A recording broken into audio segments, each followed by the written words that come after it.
no surrender. My nigga just ain't your business, so can I get a witness? Can you just What's up, MMA fans? Wearing my Ultimate Fighter jersey in support of BJ Penn. Hopefully he's going to come out, rock Jens Pulver, and submit his ass. But not talking UFC this time. I'm talking EliteXC, Strikeforce, co-promotion pay-per-view. I'm going to breeze through some of the undercard fights just because I haven't heard shit about any of these fighters. Chris Careso versus Anthony Figueroa. It's 2-0 against 4-0.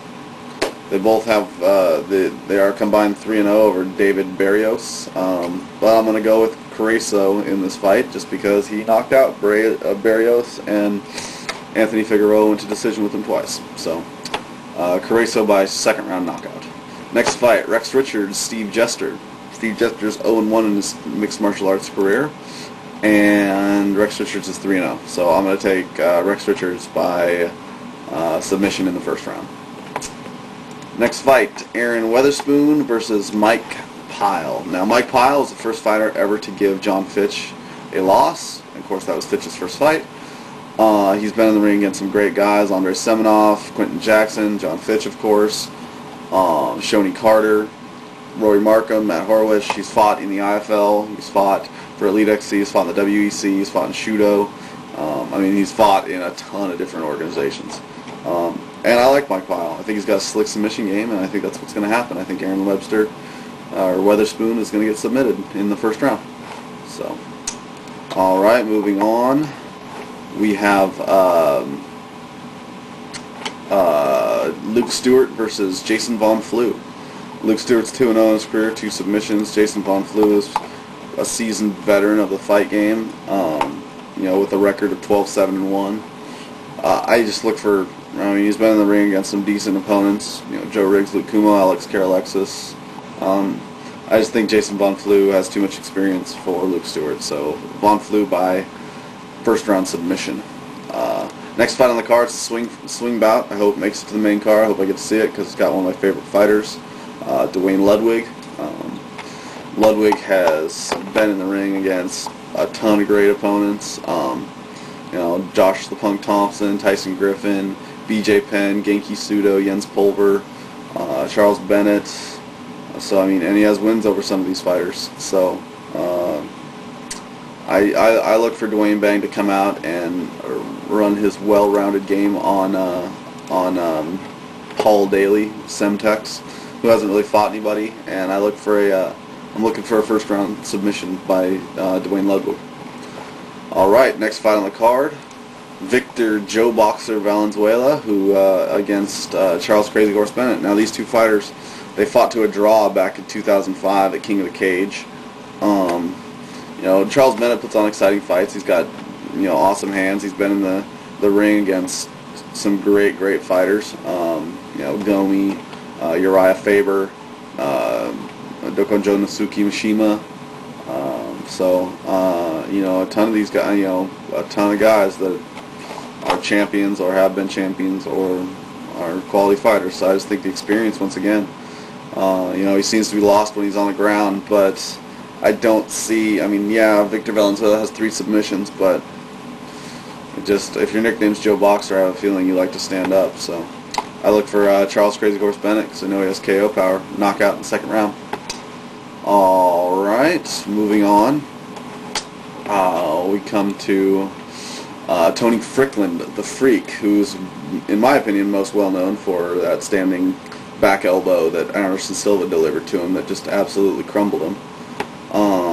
Going against the up-and-comer, the new guy, Sung Lee. Now, Sung Lee is explosive. Anybody who's seen his fights knows that they're always exciting. Now, he's only 3-0, but, you know, the guy is a great fighter. I mean, he is well-rounded. He is, you know, kind of I would say a new sort of prodigy, new guy that has unlimited potential right now. And I look for him to build off that. So I'll say Sung Lee by first-round knockout, and it'll be highlight reel worthy.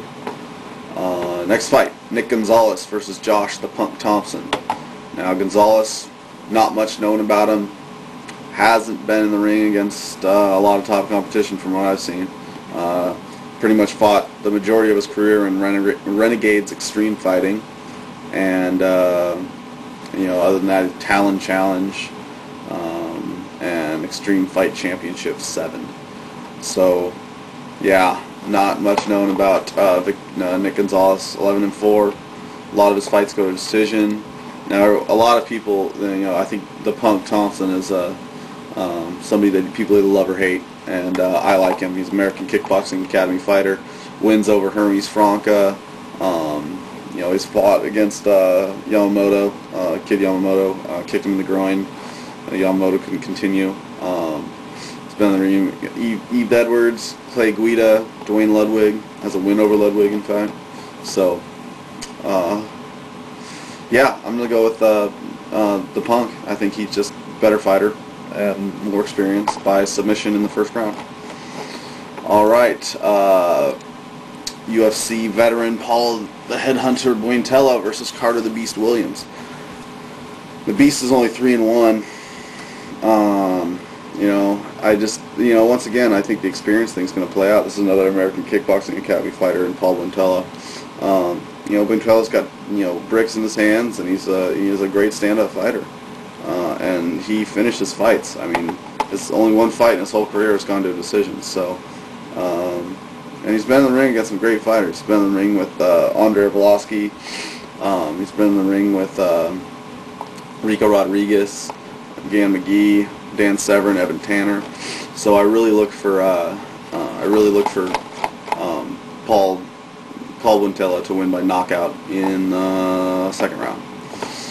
Next fight on the card is Falanico Vitali against Joey Villasenor. Now, this was supposed to be Marilla Ninja Hua fighting for the vacant EliteXC middleweight title, but Ninja didn't pass his physical, and now he's saying that the winner of this fight will fight him. So I don't know how that's all going to go. That's all just rumors right now. But Vitali, that was a great late replacement. You know, he's fought a lot of good fighters. He's fought Matt Lindland. He's got a win over Yushin Okami. 2 losses to Robbie Waller. Lost to Jason Mayhem Miller. Lost to Jeremy Horn. But there's something to be said if you've been in the ring against all these, you know, all these great fighters. So I'm gonna go with. Oh wait, let's talk about Joey real quick. 23-5, and honestly, he lost at Pride 32, the real deal, to Robbie Lawler. Lost at Bushido 11 to Ryo Shonen.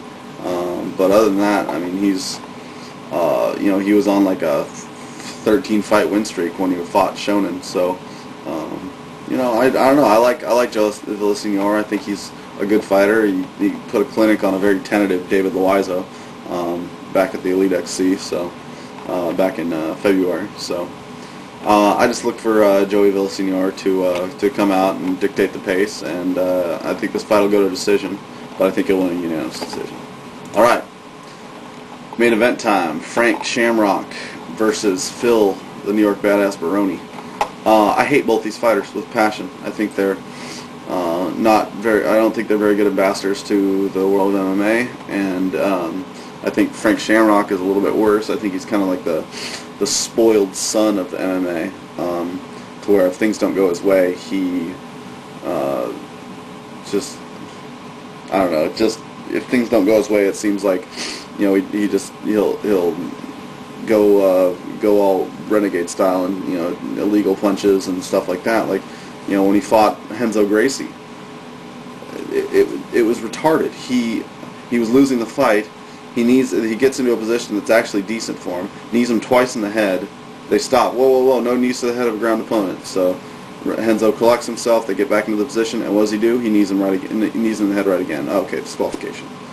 You know, I don't understand. I mean, back in the day when he was in the UFC, and granted he was dominating fighters, and it's always better when you're winning.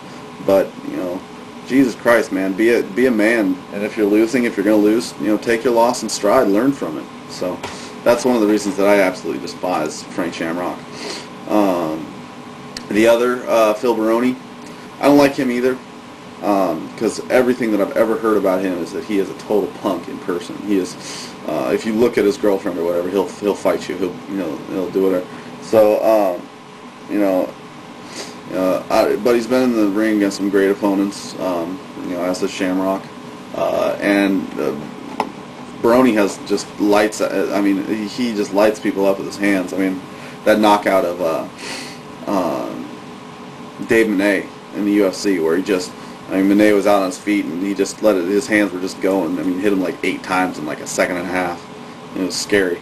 So I look for him to in the stand-up game just dominate Shamrock, and I think that's where it's going to end. I don't think Shamrock's going to be able to get a submission on him, and I think he's going to struggle getting him down. So I look for Phil Baroni to by TKO in the second round, unless Shamrock is getting beaten and he does something to disqualify himself.